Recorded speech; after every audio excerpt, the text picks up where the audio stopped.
So as you know, I'm a Miami Heat fan and, don't know what the next season's going to hold. But anyway, I came across a video with Michael Beasley, who used to play for the Heat.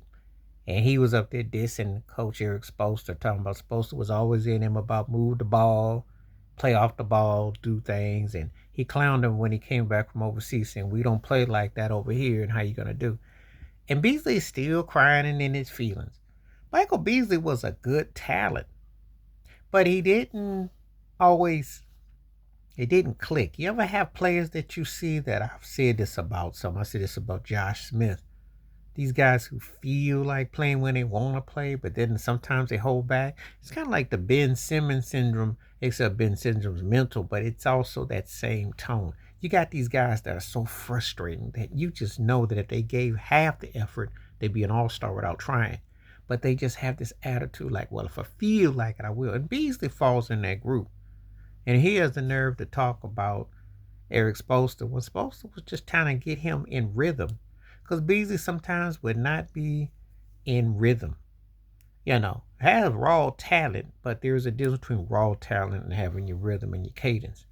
And sometimes cats don't always understand that logic. Sometimes it just doesn't infiltrate to their mind psyche. So it's comical to see the video where he's out here throwing some shots at Spo.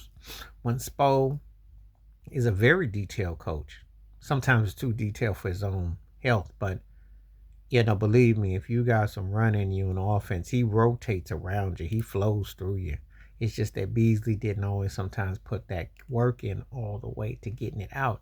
Should have had some all-star appearance, more of a career with what he had. So I understand it from what Spo was saying, because it's like, yo, you have talent and you can rotate and you're versatile. You got to utilize all your weaponry. And some of these cats don't. And then they get mad and they crying 20 years later about why. And I ain't trying to hear Michael Beasley doing all that. It's one thing when I hear DeMarcus Boogie Cousins talking about how the NBA ran him out, or Dwight Howard. I am not trying to hear Michael Beasley up there still crying about Erik Spoelstra. Spoelstra post him has gone to two finals, okay, with Jimmy Butler, and took teams that weren't even seen as more than first room fodder and got to two finals in the last 5-6 years. Let that sink in. For all the people saying he couldn't do nothing without LeBron or without Dwayne Wade or with Chris Bosh, he did. And Jimmy Butler, who's a very good player, ain't on the tier level of those guys. Bam Adebayo is coming along. Tyler Hero is good in spurts. Duncan Robinson, but it ain't like you had those three guys, to quote Rick Pitino, coming through the building. So Michael Beasley, you're falling on deaf ears on this one, brother. Please like, subscribe, welcome thoughts, comments, and I do respond. Thank you. Wash your hands. Keep your mind clear. Watch out for another shit of if you like. And please hit that membership, because when you do the videos you request, I get them back to you. Stay safe, stay blessed, stay focused, stay real, stay one, stay hydrated, stay awake. I'm back one time. Peace.